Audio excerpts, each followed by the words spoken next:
Hello class, welcome back बच्चों। लो प्यारे बच्चों, स्टार्ट कर रहे हैं नया लेक्चर। बेटा आज एक नए चैप्टर की चर्चा शुरू करनी है, स्टैट्स की थ्योरी पर। फिर हमने वापसी कर लिया है, सब सामने देखेंगे। कुछ बेस याद करा दूं जो शायद बेटा भूल गए होंगे, और नए बच्चों को भी कुछ बात बतानी है बेटा, सब सामने देखेंगे। बाबू जब हमने चैप्टर 1 स्टैट्स में किया था ना, तो बाबू हमने स्टैट्स की चर्चा करी थी सिंगुलर सेंस और प्लूरल सेंस में। बेटा वहां हमें एक वर्ड देखने को मिला था, एक शॉर्टकट, एक निमोनिक हमने बना लिया था, जिसके बेसिस पर पूरी स्टैट्स की थ्योरी कवर होनी है। जितने भी चैप्टर है सब इसी पर बेस्ड है। बेटा वो शॉर्टकट था याद, तो पता नहीं आए कि नहीं आए, कोपाए। बेटा सेकंड और third chapter collection of data पर था। आज बेटा मैं चर्चा करूंगा ऑर्गेनाइजेशन ऑफ डेटा पर। देन बेटा presentation of data, analysis of data, interpretation of data. बाबू ये कॉपाई टर्म हमने वहां पर पढ़ी थी, ठीक है ना। और मैंने कहा था जितनी थ्योरी है बेटा इन 5 चैप्टर में समाई हुई है। Collection of data, organisation of data, presentation of data, analysis of data और इंटरप्रिटेशन ऑफ डेटा। तो बाबू आज चर्चा शुरू होगी ऑर्गेनाइजेशन ऑफ डेटा से। चैप्टर चलेगा 4-5 लेक्चर। उसके बाद प्रेजेंटेशन ऑफ डेटा पर आएंगे, उसके बाद एनालिसिस ऑफ डेटा पर, उसके बाद इंटरप्रिटेशन पर। तब कहीं जाकर हमारी थियोरेटिकल पोर्शन खत्म हो जाएगा, ठीक है जी। बाबू चर्चा शुरू करते हैं ऑर्गेनाइजेशन ऑफ डेटा से। कलेक्शन ऑफ डेटा हम पढ़ चुके हैं, चैप्टर 2 और 3 दोनों ये था। गलत चैप्टर नंबर लिखा गया बेटा, ये चैप्टर नंबर 4 है। Chapter number 4 organisation of data, ठीक है जी। बाबू अरे कर लेना चेंज यार, जो चीजें बिल्कुल अनइम्पॉर्टेंट होती है उनको सबसे पहले देखते हो तुम। आओ पहले पढ़ने पर ध्यान दो, कुछ नहीं होता। चैप्टर नंबर गलत सही, गलत भी रह जाएगा तो हमारा कुछ नहीं जाएगा। आप सामने देखो बाबू, ऑर्गेनाइजेशन ऑफ डेटा या classification of data, it is one and the same thing. चाहे ऑर्गेनाइजेशन कह दो चाहे क्लासिफिकेशन कह दो, बिल्कुल सिमिलर बात है। मैंने क्लासिफिकेशन वर्ड यूज किया आगे पूरे चैप्टर में। तो बाबू सबसे पहले क्लासिफिकेशन का मीनिंग पढ़ते हैं। आप सामने देख रहे हैं, पढ़ना जरा 1 मिनट आप।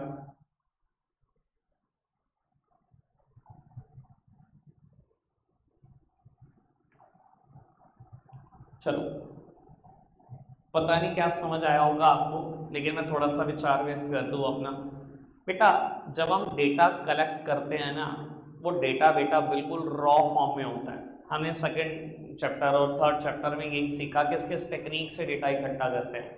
एक सेंसस मेथड, एक सैंपलिंग मेथड भी पढ़ा था। सेंसस मेथड मतलब 100% पॉपुलेशन को कवर करना है, एक एक से डेटा इकट्ठा करना है। सैंपलिंग में बेटा नहीं, हमने सैंपल में से ही डेटा इकट्ठा करना है। ऐसी टेक्निक पढ़ी थी, ठीक है ना। अब वो डेटा तो इकट्ठा कर लिया, जब डेटा इकट्ठा करते हैं बिल्कुल रॉ फॉर्म में होता है बेटा। उस डेटा को क्लासिफाई करने का मतलब होता है डिफरेंट ग्रुप्स में डिवाइड करना, ताकि बेटा उससे आप कोई मीनिंगफुल कंक्लूजन ड्रॉ कर पाओ। कहने का मतलब है बेटा, अगर गवर्नमेंट ऑफ इंडिया 140 करोड़ लोगों का पॉपुलेशन का डेटा इकट्ठा करने लगे, क्या कंक्लूजन ड्रॉ कर सकते हो? डेटा इकट्ठा कर लिया बिल्कुल रॉ फॉर्म में बाबू, उसको क्लासिफाई करोगे किसी ना किसी ग्रुप में, तभी तो कोई ना कोई कंक्लूजन तक पहुंच पाओगे, कोई मीनिंगफुल इन्फो निकाल पाओगे। कहने का मतलब है मैं आज एक स्कूल का डेटा इकट्ठा करता हूं जिसमें 3000 बच्चे हैं। बाबू डेटा इकट्ठा हो सकता है, कोई दिक्कत नहीं, 3 के 3000 बच्चों से बात की जा सकती है, उनके क्वालिफिकेशन के बारे में, उनके एज के बारे में, सब कुछ है, ठीक है जी। रॉ फॉर्म में डेटा इकट्ठा हो गया, क्या करो बाबू? अगर कोई भी कंक्लूजन ड्रॉ कर रहे हैं उसके ऊपर, तो कहीं ना कहीं बेटा उसको क्लासिफाई करना पड़ेगा इनटू वेरियस ग्रुप। मान लो बेटा मैं एज के बेसिस पे क्लासिफाई कर देता हूं कि 10 to 12 एज के कितने बच्चे हैं, 12 से 14 साल के कितने बच्चे हैं, 14 से 16 साल के कितने बच्चे हैं, 16 से 18 साल के कितने बच्चे हैं बेटा। ये मैंने करा classification based upon their ages. बाबू उनकी एज के हिसाब से क्लासिफिकेशन कर दिया। यहां से तो बेटा कुछ ना कुछ कंक्लूजन जरूर ड्रॉ हो सकता है बेटा, रॉ डेटा से कुछ नहीं हो सकता। ये एज के बेसिस पे क्लासिफिकेशन हो गया। आप और किसी बेसिस पे भी क्लासिफिकेशन कर सकते हो कि कितने लोग ट्यूशन पढ़ते हैं कितने नहीं, उसमें से भी कितने एक ट्यूशन पढ़ते हैं, कितने 2 पढ़ते हैं, कितने 3 पढ़ते हैं। बहुत अलग अलग बेसिस पे क्लासिफिकेशन कर सकते हो, और क्लासिफिकेशन से ही कंक्लूजन ड्रॉ कर पाओगे। रॉ डेटा से क्या होगा? 1000 3000 बच्चों से बात भी कर ली, डेटा इकट्ठा भी कर लिया, तो क्या कंक्लूजन है? कुछ भी नहीं। समझ में आ रही है बेटा? क्लासिफिकेशन क्या है बेटा? वेरियस ग्रुप्स में बांटना डेटा को, ताकि कोई मीनिंगफुल कंक्लूजन ड्रॉ किया जा सके। कोई दिक्कत कोई परेशानी तो नहीं। बाबू ये क्लासिफिकेशन का ऑब्जेक्टिव क्या है? आप जब डेटा को क्लासिफाई कर रहे हो तो उसका ऑब्जेक्टिव क्या है? बाबू 4 ऑब्जेक्टिव दिखाई देते हैं, एक बार आप रीड करेंगे चारों के नाम, फिर मैं बताऊंगा। चारों के बारे में पहले आप रीड करेंगे।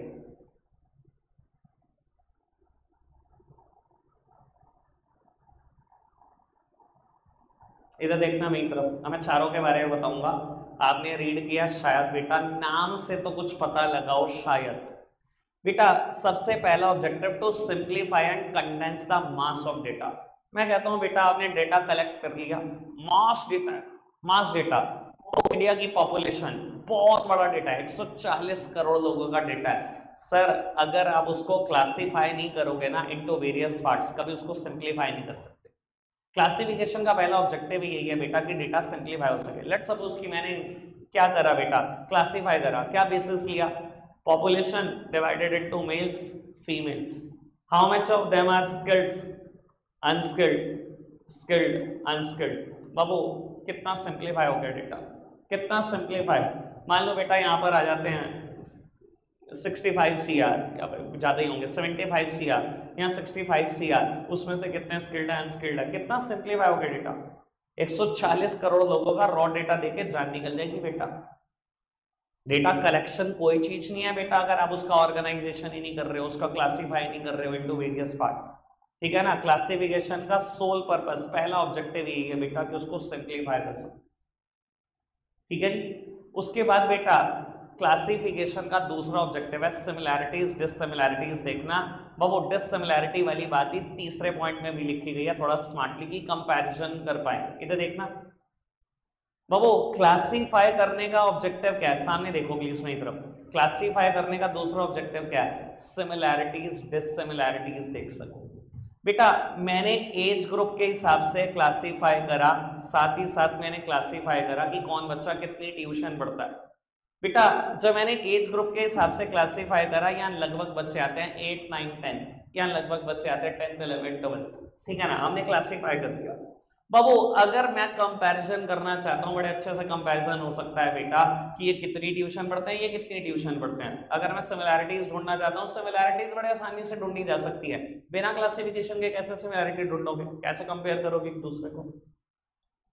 रॉ डेटा से कैसे कंपैरिजन हो सकता है? कुछ भी नहीं। एक बच्चे का डेटा डालोगे दूसरे का, एक बच्चे को कंपेयर करोगे। क्लियर है बेटा बात? तो बाबू क्लासिफिकेशन का दूसरा और तीसरा पर्पस है सिमिलैरिटीज डिससिमिलैरिटीज ढूंढना या कंपैरिजन कर पाना। Last one, last objective is to study the relationship. बेटा अगर कोई रिलेशनशिप बन सकती है डेटा से तो वो रिलेशनशिप को भी बनाना। समझाने के लिए एक एग्जांपल, क्योंकि आपने माइक्रो इकोनॉमिक्स में एक ही रिलेशनशिप की बात करी है तो उसकी बात कर लेता हूँ। बेटा आप डेटा इकट्ठा कर रहे हो किसी चीज पर थ्रू आउट द ईयर, मान लो वो चीज है अनियन, ऑनियन के प्राइस पर डेटा इकट्ठा कर रहे हो और उसकी डिमांड पर।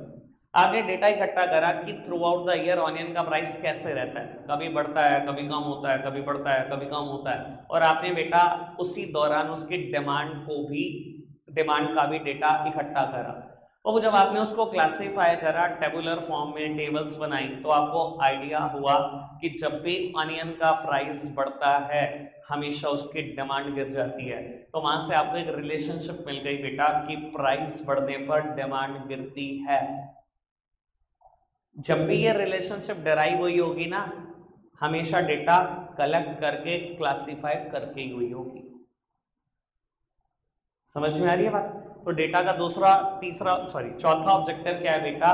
बाबू डेटा का चौथा ऑब्जेक्टिव है अगर कोई रिलेशनशिप ड्रॉ हो सकती है बेटा डेटा से, तो तुम रिलेशनशिप को भी ड्रॉ करना। ठीक है जी, 4 बातें हैं डेटा के अंदर, सामने देखेंगे प्लीज मेरी तरफ। डेटा को सिंप्लीफाई करना, सिमिलैरिटीज डिससिमिलैरिटीज ढूंढना, कंपैरिजन को ड्रॉ करना, और अगर कोई रिलेशन ड्रॉ हो सकती है तो वो करना। ठीक है जी बाबू, characteristic of a good classification 5 minute के बाद का टॉपिक है। आप आगे बढ़ाएंगे बात को, सिंपल बातें अब मैं पहले उड़ा रहा हूं। अब मैं बता रहा हूं बेटा अगला जितना भी टॉपिक लिखा हुआ है 3 पेज पर, ठीक है ना, सिर्फ 10 मिनट में मैं करा दूंगा। 10 मिनट में ये मुद्दा खत्म करके फिर मैं वापसी करूंगा कैरेक्टरिस्टिक्स पर बेटा। ठीक है जी। कैरेक्टरिस्टिक क्या होती है गुड क्लासिफिकेशन में? सामने देखना प्लीज, मेरी तरफ बिल्कुल सामने देखना, ताकि मैं 10 मिनट में खत्म कर सकूं सारा टॉपिक। वो टॉपिक का नाम है मेथड्स ऑफ क्लासिफिकेशन, कि क्लासिफिकेशन कितने तरीकों से किया जा सकता है। वो क्लियरली लिखा हुआ है कि क्लासिफिकेशन 4 अलग अलग रास्तों से किया जा सकता है। पहला क्लासिफिकेशन है ज्योग्राफिकल क्लासिफिकेशन। सर मेरा ख्याल नाम से ही क्लियर है बेटा, अगर बाबू मैं डेटा को क्लासिफाई करता हूँ ज्योग्राफिकल टेरिटरी के हिसाब से, तो बेटा मैं उससे बोल सकता हूँ ज्योग्राफिकल क्लासिफिकेशन। जैसे कि मैंने एक एग्जांपल भी दिया है कि मैंने पॉपुलेशन का डेटा इकट्ठा करा है सेंसस 2011 के हिसाब से, 2011 में जो इंडिया में सेंसस आया उसके हिसाब से डेटा इकट्ठा करा ज्योग्राफिकल रीजन वाइज, कि आंध्र प्रदेश में कितनी पॉपुलेशन थी, तमिलनाडु में कितनी थी, राजस्थान में कितनी थी और कर्नाटका में कितनी थी। बाबू इसको बोल सकते हैं ज्योग्राफिकल क्लासिफिकेशन। अगर किसी भी चीज को मैं ज्योग्राफिकल टेरिटरी के हिसाब से बांटूं तो बाबू वो ज्योग्राफिकल क्लासिफिकेशन हो सकता है। समझाने के लिए एक और एग्जांपल भी दे देता हूं। मान लो बेटा आपकी एक ऑर्गेनाइजेशन है जियो, रिलायंस है, रिलायंस का एक वर्टिकल है जियो। बेटा जियो देखना चाहता है मेरे नंबर ऑफ यूजर्स कितने हैं इन डिफरेंट स्टेट्स, और उसने क्या करा बेटा स्टेट वाइज डेटा निकाल लिया अपने यूजर्स का। बाबू ये ज्योग्राफिकल क्लासिफिकेशन कर रहा है, ठीक है ना। ज्योग्राफिकल आप टेरिटरी के हिसाब से तो बांट रहे हो, ज्योग्राफिकल टेरिटरी के हिसाब से तो बांट रहे हो डेटा को, यह ज्योग्राफिकल क्लासिफिकेशन। क्लियर है बेटा बात? बाबू दूसरा क्लासिफिकेशन है क्रोनोलॉजिकल क्लासिफिकेशन। क्रोनोलॉजिकल क्लासिफिकेशन मतलब बेटा टेम्पोरल क्लासिफिकेशन। टेम्पोरल मतलब टाइम पीरियड के हिसाब से क्लासिफाई करना। बाबू अगर मैं एक ही चीज का डेटा उठा रहा हूं फॉर द डिफरेंट ईयर्स, तो बेटा ये है टेम्पोरल क्लासिफिकेशन या बेटा chronological classification. For example Delhi की पॉपुलेशन मैं देखना चाह रहा हूं 1971 में सेंसस में कितनी आई थी, 81 में कितनी आई थी, 91 में कितनी आई थी, 2001, 11 और 21 में तो खैर हुआ ही नहीं सेंसस अभी तक। समझ में आ रही है बेटा बात? बाबू अब इस बार ज्योग्राफिकली नहीं बांटा मैंने डेटा को, अपने टेरिटरी एक ही है, दिल्ली ही है, मैंने डिफरेंट ईयर्स में बांट दिया बेटा। बाबू अगर मैं एक ही टेरिटरी की बात कर रहा हूं लेकिन डिफरेंट ईयर्स की बात कर रहा हूं तो वो क्रोनोलॉजिकल क्लासिफिकेशन है। समझाने के लिए बेटा अगेन यहाँ पर मैंने एग्जांपल दिया कि दिल्ली की पॉपुलेशन 1991 में कितनी थी, 2001 में कितनी है, 2011 में कितनी। कोई दिक्कत कोई परेशानी तो नहीं? दो तरीके के क्लासिफिकेशन, बिल्कुल सिंपल और क्लियर बेटा। देन नाम से ही समझ में आने वाली चीजें क्वालिटेटिव क्लासिफिकेशन। बेटा वो चीजें जिनको क्वांटिटी में एक्सप्रेस नहीं किया जाएगा, जहां हम क्वांटिटी में एक्सप्रेस ही नहीं कर रहे, न्यूमेरिकल फिगर्स में एक्सप्रेस ही नहीं कर रहे, क्वालिटेटिव बेसिस पर बांट रहे हैं, बाबू वो है क्वालिटेटिव क्लासिफिकेशन। समझाने के लिए एग्जांपल, बाबू इंटेलिजेंट और नॉन इंटेलिजेंट, मैं ऐसे एट्रीब्यूट पर चीजों को बांट रहा हूं जिस पर मेजरमेंट नहीं हो सकती। कौन कितना इंटेलिजेंट है मेजरमेंट हो सकती है। बाबू कास्ट के बेसिस पर बांटना लोगों को, रिलीजियन के बेसिस पर बांटना, बाबू क्वांटिटी में होती है कास्ट, रिलीजियन क्वांटिटी में होते हैं। बाबू अगर मैं ऐसे एट्रीब्यूट में बांट रहा हूं चीजों को जो क्वांटिटी में क्लासीफाई नहीं हो सकती, बेटा उस क्लासिफिकेशन को बोलते हैं क्वालिटेटिव क्लासिफिकेशन। कोई दिक्कत कोई परेशानी तो नहीं? समझ में आ रही बात बेटा? क्वालिटेटिव क्लासिफिकेशन फर्दर दो तरीके का है, सिंपल क्लासिफिकेशन और मैनीफोल्ड क्लासिफिकेशन। प्लीज सामने देखना, एक एग्जांपल मैंने लिखा है बेटा, इसी से सिंपल बता देता हूं, इसी से ही मैनीफोल्ड बता देता हूं। बाबू अगर आपने किसी डेटा को क्लासिफाई करा है इनटू वेरियस क्लासेस, देखो ये आपने एक क्लास में बांटा, ये आपने दूसरी क्लास में बांटा, ये आपने तीसरी क्लास में बांटा। अगर आपने किसी भी डेटा को दो क्लासेस तक बांटा है तो इसे हम बोलते हैं सिंपल क्लासिफिकेशन। और अगर आपने दो से ज्यादा क्लासिफिकेशन कर दी है, उसके तीसरी क्लास बना दी, चौथी क्लास बना दी, फर्दर के फर्दर बांटी जा रहे हो डेटा को, बाबू अगर दो से ज्यादा क्लासेस बन गई तो हम बोलेंगे मैनीफोल्ड, कहीं गुना किया गया इसको। ठीक है ना जी? जब तक दो क्लासेस में बांटोगे तब तक सिंपल क्लासिफिकेशन, दो से ज्यादा आते ही मैनीफोल्ड का नाम ले लेगी। कोई दिक्कत कोई परेशानी? सारी बात समझ में आ रही है? देन बेटा चौथा तो बहुत ही आसान है, क्वांटिटेटिव क्लासिफिकेशन। बेटा अपने डेटा को ऐसे पार्ट में बांटना, जो ऐसे एट्रीब्यूट में डिवाइड करना जो क्वांटिटी में एक्सप्रेस किए जा सकते हैं। अगर बेटा क्वांटिटी में नंबर्स में डिफाइन किया जा सकता है उनको, तो बेटा हम बोलेंगे quantitative classification. For example height, weight, ये सब क्वांटिटी में डिफाइन किए जा सकते हैं। इनकम, एक्सपेंडिचर, प्रोडक्शन, सेल्स, सब क्वांटिटी में डिफाइन किए जा सकते हैं। बेटा ये क्वांटिटेटिव क्लासिफिकेशन है। सिंपल, चारों तरीके का क्लासिफिकेशन क्लियर हुआ। इधर देखना, ज्योग्राफिकल टेरिटरी के हिसाब से डेटा को बांटा, क्रोनोलॉजिकल टेरिटरी के हिसाब से नहीं बांटा, ईयर्स के हिसाब से बांटा, डिफरेंट नंबर ऑफ ईयर्स के हिसाब से।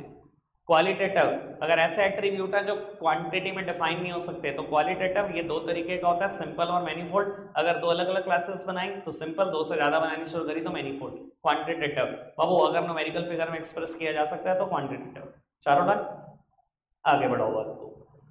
बाबू वेरिएबल, ये क्या चीज होती है वेरिएबल? सामने देखना प्लीज बेटा, एक टर्म आती है वेरिएबल। ऑल्दो बेटा हम प्रैक्टिकल कर चुके हैं पर हमें वेरिएबल का मतलब नहीं पता होता। बेटा ये जो वेरिएबल वर्ड है ना, it is derived from the word very. मैंने लिखा नहीं है नोट्स में पर मैं समझा रहा हूं। बेटा वेरी का मतलब क्या होता है बाबू? वेरी का मतलब होता है जो चेंज होता है टाइम के साथ साथ। आपको पता है आपने बहुत सारे वेरिएबल्स का मीन निकाला है, आपने बहुत सारे वेरिएबल्स की मीडियन निकाली है, बहुत सारे वेरिएबल का मोड निकाला है, कर चुके हो। क्वार्टाइल, परसेंटाइल, इवन बेटा अब तो हम और आगे बढ़ चुके हैं, कोरिलेशन, रैंक्स तक पे भी पहुंच चुके हैं। ठीक है ना बेटा? हर वो चीज जो एक टाइम पीरियड के साथ वेरी होगी उसे हम बोलेंगे variable. For example height and weight of class 11 student, ये कुछ और नहीं वेरिएबल है। अभी कहीं होगी हाइट में चेंजेस आएंगे, वेट में तो ऑब्वियस चेंजेस आएंगे बेटा, तो ये कुछ और नहीं वेरिएबल है। हर वो चीज जो एक टाइम पीरियड के साथ बदलती है, हर वो चीज वेरिएबल कहलाती है। कोई दिक्कत, कोई परेशानी तो नहीं बाबू? वेरिएबल दो तरीके के हैं, डिस्क्रीट एंड कॉन्टिन्यूस। सामने देखते रहना, मैं एक ही बार पढ़ने का मौका दूंगा, सब हो जाएगा। बाबू वेरिएबल दो तरीके के हैं, डिस्क्रीट एंड कॉन्टिन्यूस। बेटा डिस्क्रीट वेरिएबल क्या होते हैं बाबू? डिस्क्रीट वेरिएबल वो जिनको डिफाइन किया जा सकता है एग्जैक्ट नंबर में, no need of fraction, no need of decimal. जहां कोई चीज डेसिमल में नहीं है, जहां कोई चीज फ्रैक्शन में नहीं है, सिर्फ इंटीजर्स हैं बाबू, वो है डिस्क्रीट वेरिएबल्स। फॉर एग्जांपल बाबू आप इंडिया के सभी परिवारों के बच्चे काउंट कर रहे हो कि हर परिवार में कितने बच्चे हैं, पॉइंट में तो नहीं हो सकते। एक बच्चा, दो बच्चा, तीन बच्चा, कोई बच्चा नहीं, चार बच्चे, पांच बच्चे, छह बच्चे, ऐसे है 6.5 बच्चे, नहीं हो सकता ना, ऑब्वियस सी बात है बाबू। ये डिस्क्रीट वेरिएबल है। ठीक है जी बाबू। कॉन्टिन्यूस वेरिएबल क्या होते हैं यार प्लीज? तो फिर देखो, मैं कुछ चीजें आपके लिए सहूलियत करता हूँ, आसान करता हूँ, मैंने इतनी तेजी से भगा दिया पर आपको फिर वही सब्र नहीं है बाबू। कॉन्टिन्यूस वेरिएबल, कॉन्टिन्यूस वेरिएबल क्या होता है बेटा? अभी बात समझ में आ गई होगी समझदारों को, जिनको फ्रैक्शन में, डेसिमल में भी बताया जा सकता है बेटा, वो कॉन्टिन्यूस वेरिएबल हैं। लेकिन ध्यान रखना, कॉन्टिन्यूस वेरिएबल की एक स्पेसिफाइड रेंज होती है। समझ भाई, रिसर्च पूरी होगी तो बाबू कॉन्टिन्यूस वेरिएबल क्या है? जिनको फ्रैक्शन में, डेसिमल में डिफाइन किया जा सकता है within a specified range. लो जी एग्जांपल भी देख लो। पहले डिस्क्रीट वेरिएबल का मैंने एग्जांपल जो दिया आपको वही यहाँ पर लिखा है। कॉन्टिन्यूस वेरिएबल की ना ये टर्म पढ़ना और उसके बाद ये पढ़ना शुरू करना। प्लीज सामने देखो, पहले मीनिंग पढ़ो और उसके बाद ये एग्जांपल देखना। सर आपको याद है ऐसी सीरीज को ही मैं कॉन्टिन्यूस सीरीज भी बोलता हूं।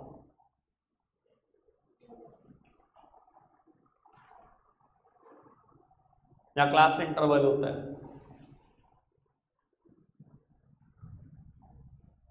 अच्छा एक बात बताओ, वेट हाइट पॉइंट में हो सकता है या नहीं?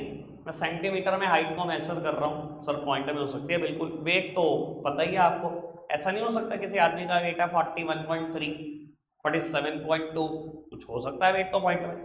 बाबू अगर एक स्पेसिफाइड रेंज में कोई भी वेट आएगा, चाहे वो पॉइंट में चाहे फ्रैक्शन में है, बेटा कॉन्टिन्यूस वेरिएबल का ही पार्ट बनेगा। वो चीजें जो फ्रैक्शन डेसिमल में नहीं आती, एग्जैक्ट नंबर है, इंटीजर्स हैं बाबू, वो चले जाते हैं डिस्क्रीट वेरिएबल में। कोई दिक्कत कोई परेशानी तो नहीं? पहले पेज का कैरेक्टरिस्टिक वाला टॉपिक छोड़ दो, सारा पढ़ दो, प्रॉब्लम है अभी ले लेंगे 2 मिनट में, जल्दी से पढ़ दो। सामने देख रहे हैं, लास्ट टॉपिक स्टार्ट कर रहे हैं। आज का टॉपिक का नाम है कैरेक्टरिस्टिक ऑफ गुड क्लासिफिकेशन। बेटा एक अच्छा क्लासिफिकेशन में क्या क्या गुण होने चाहिए, या आप जब भी बेटा एक क्लासिफिकेशन करो तो उसके प्री रिक्विजिट क्या है, यानी कि रिक्वायरमेंट क्या है। आपको कभी किसी डेटा को मिले और आपको क्लासिफाई करना पड़े तो क्या बात है जो आपको दिमाग में रखनी चाहिए। बेटा सबसे पहली चीज जो आपको दिमाग में रखनी चाहिए, होमोजीनियस डेटा होना चाहिए। मतलब जितनी क्लासेस बनाओ सब होमोजीनियस बनाओ। बेटा ऐसे नहीं कि मैंने एक बार तो जब क्लासिफिकेशन करा तो ये ले लिया 10 to 12, अगला ले लिया 12 to 16, अगला ले लिया 16 and 17, फिर ले लिया 18 to 21। सर ऐसे नहीं होता क्लासेस। जब भी क्लासिफिकेशन करो तो बेटा जितनी क्लासेस बनाओ वो सब होमोजीनियस हो, एक जैसी क्लासेस होनी चाहिए। समझ में आई बात? सबसे सिंपल बात। बाबू क्लासिफिकेशन का एक और कैरेक्टरिस्टिक सुटेबिलिटी। बेटा आपको अगर एनालिसिस इंटरप्रिटेशन डेटा की करनी है किसी एक पर्टिकुलर रिस्पेक्ट में, तो बेटा ऐसा ना हो कि आप डेटा को क्लासिफाई कर रहे हो किसी दूसरे तीसरे चौथे रिस्पेक्ट में। कहने का मतलब है मैं जानना चाह रहा हूं 11th और 12th क्लास के बच्चों की पॉकेट मनी, मतलब उनकी इनकम और उनका एक्सपेंडिचर, और मैं क्या कर रहा हूं बेटा क्लासिफाई इस बेसिस पे भी कर रहा हूं कि उनकी हाइट कितनी है, उनका वेट कितना है, वो कितनी ट्यूशन पढ़ते हैं। इस क्लासिफिकेशन का करोगे क्या बेटा? ठीक है आपने डेटा सारा इकट्ठा करा है, पर बाबू क्लासिफाई उतना ही करो जितनी जरूरत है। अगर मुझे इंटरप्रिटेशन उनके इनकम और एक्सपेंडिचर पर करनी है तो बेटा और जितने भी बेसिस में मैं क्लासिफाई करूंगा सब मेरे लिए यूजलेस हैं। समझ में आती है बात? पढ़ना चाहो तो बेटा एग्जाम्पल भी पढ़ सकते हो। ठीक है जी, या पढ़ ले रहा, चलो 2 मिनट रुक जाओ बेटा। Next characteristic is elastic. Elastic मतलब फ्लेक्सिबिलिटी। बेटा अगर मेरा एनालिसिस का ऑब्जेक्टिव बदल गया है तो क्लासिफिकेशन इतना फ्लेक्सिबल होना चाहिए कि मैं क्लासिफिकेशन को भी बदल सकूं। ऐसा नहीं है बेटा कि मैंने जो डेटा इकट्ठा करा मैं उस पर रिजिड हो जाऊं। कहने का मतलब है कि जब मेरे को बच्चों की इनकम और एक्सपेंडिचर पर एनालिसिस करना था, मैंने एक बार डेटा इकट्ठा करा, सिर्फ इनकम और एक्सपेंडिचर का ही डेटा इकट्ठा कर लिया, कुछ नहीं करा और डेटा ही नहीं इकट्ठा करा।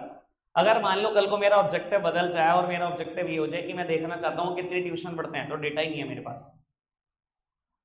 तो ध्यान रखना बेटा क्लासिफिकेशन का फ्लेक्सिबल होना जरूरी है, यानी कि डेटा तो सारा इकट्ठा करो लेकिन जब क्लासिफाई करो तो अपने एनालिसिस के हिसाब से ही क्लासिफाई करो। अगर ऑब्जेक्टिव बदल गया है तो डेटा आपके पास सारा है, दोबारा क्लासिफाई कर दो, अपने ऑब्जेक्टिव के हिसाब से कर दो। ठीक है जी, 3 कैरेक्टरिस्टिक की मैंने बात करी बाबू। उसके बाद 2 और बचती हैं। पहली बात कॉम्प्रिहेंसिवनेस। बेटा कॉम्प्रिहेंसिवनेस आप ऐसे भी लिख सकते हो एग्जॉस्टिव। बेटा जो डेटा इकट्ठा करो एग्जॉस्टिव करो, मतलब 100% डेटा इकट्ठा करो। ऐसा ना हो बेटा मैं किसी स्कूल के 11-12 के बच्चों पे एनालिसिस करने जा रहा हूँ, एक सेक्शन के 2-4 मार्क्स छोड़ दिए, जितने जितने बच्चे एब्सेंट होते गए मैं दोबारा गया ही नहीं, मैंने उनका डेटा ही नहीं इकट्ठा करा था। मैंने कहा जो आ गया बस यही है डेटा, इसी पे कंक्लूजन ड्रॉ करूंगा। ऐसे नहीं होता बेटा। जब आप डेटा की बात करते हो तो कॉम्प्रिहेंसिव डेटा की बात करो, मतलब एग्जॉस्टिव डेटा की बात करो 100%। ठीक है जी बाबू। उसके बाद क्लैरिटी। सर क्लासिफिकेशन का एक और नियम है कि कोई भी एम्बिग्यूटी ना हो। बाबू आपको ये ना, मतलब कंफ्यूजन ना हो, कल को डाउट ना हो कि मैंने किस चीज को कहाँ क्लासिफाई करना है। कहने का मतलब यह है बेटा अगर 12 साल का बच्चा है, मेरे को उसमें से किस क्लास में दिखाना है, ऐसा कोई कंफ्यूजन नहीं होना चाहिए आपको। आपको पता है कौन सी सीरीज है, सारे क्वेश्चन करके बैठ जाते हैं, फिर कहते हैं अच्छा प्रैक्टिकल कर चुके इन चीज पर। 12 साल का बच्चा कहाँ आएगा, यहीं आएगा ना, एक्सक्लूसिव सीरीज है ना, बात तो नहीं जाएगा ना। तो ऐसी कोई एम्बिग्यूटी ना हो आपको क्लासिफिकेशन करते टाइम कि किसको किस क्लास में दिखाना है, मेरे को पता ही नहीं है, मेरे को डाउट हो रहा है, सस्पिशियस हो रहा हूं मैं। सर ऐसे कोई एम्बिग्यूटी नहीं होनी चाहिए, या क्लैरिटी होना। डेटा को क्लासिफाई करते टाइम क्लैरिटी भी होनी चाहिए, कौन सी चीज कहाँ जाने वाली है। ठीक है ना। या मैं अगर ज्योग्राफिकल क्लासिफिकेशन कर रहा हूं तो मुझे ये भी पता होना चाहिए दिल्ली आंध्रा में कौन कौन से सिटी डिस्ट्रिक्ट हैं, कि बंदा बोले मैं इस सिटी से बिलोंग करता हूं, मुझे यही नहीं पता दिल्ली में दिखाऊं आंध्रा में दिखाऊं। तो अगर आपको इतनी क्लैरिटी नहीं है कहां से क्लासीफाई कर लोगे। ठीक है ना, क्लियर है बात। मेरी तरफ से डन है आज का लेक्चर, रखते हैं आज के लिए इतना ही है प्यारे बच्चों, बाय बाय।